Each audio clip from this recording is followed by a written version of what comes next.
I pozdrav ljudi, Goran PC ovdje i dobrodošli u top 5 igrica koje će izaći 2015. godine.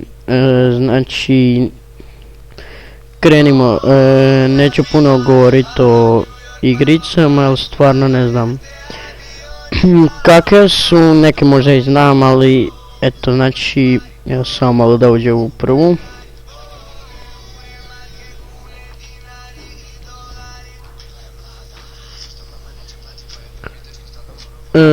Evo, znači, na petom mjestu je Uncharted 4, znači četvorka, i to je valjda za PlayStation će izaći.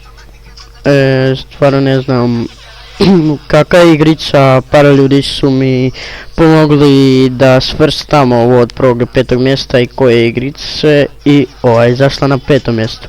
A ako vam se svidi, ako vam se ovo svidi, pogledajte na YouTube gameplay. Idemo dalje. Na četvrtom mjestu je Assassin's Creed Rogue. Ne znam, oprostite ako krivo izgovorim. Znači, vjerovatno svi znate za bilo koji Assassin's Creed. Ja sam jednom imao Assassin's Creed 3 na ovome Originu, ali nisam je naravno igrao.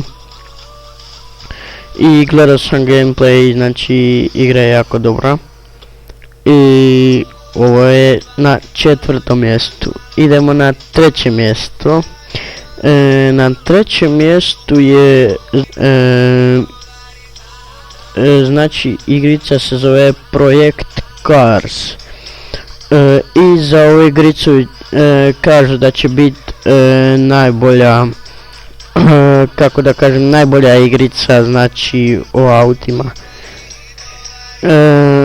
Tako nešto, da. Idemo na drugo mjesto. Na drugom mjestu je svima poznati GTA 5 koje svi očekuju, naravno za kompjuter, za PC, a već je na PS4, Xbox One, ja mislim, izašla. I samo se čeka još za ovaj komp. I ona je na drugom mjestu, vjerojatno ste se svi igrali ovaj, znači bilo koji GTA, svi ste morali jednom igrati. I idemo na prvo mjesto. Na prvom mjestu je Tom Clancy The Divisions. Znači, par ljudi koji su mi pomogli da ovo svrstam, i oni su se odlučili za ovu igricu. Znači, ja samo znam za GTA 5 i Assassin's Creed, a za ove sve ne znam, eto, oni su odlučili. I ja ću poslije ovog klipa pogledati na YouTube gameplayeve, nadam se da ćete i vi. I to je to, ljudi, te nas igrice očekuju u 2015. godini.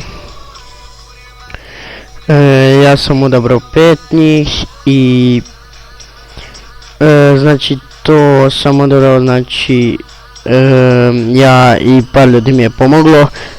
Znači sad to je bio moj izbor, znači par ljudi mi je pomoglo, ali ako vam se znači ne svidi, slobodno kliknite. To je po mojem mišljenju, ja sam se složio, znači to bi bilo to. Ako vam se svidio ovaj klip, kliknite like, komentirajte, šerujte i šta još, da, subscribe se na kanal za još tutoriala. To je bilo to, ljudi, pozdrav do sljedećeg klipa. Bio ovo Goran PC i ja odobravam